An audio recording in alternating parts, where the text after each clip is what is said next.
How to remove character AI chat easily. So if you are looking to remove character AI chat, you can see we got different kind of chats and features available here.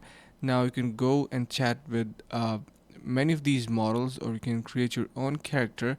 So let's just say you have created a character and you want to remove it. It is actually pretty easy. You just need to head over to your created chats. Like for example, you can see we got this chat over here, and I'm going to be heading over to this.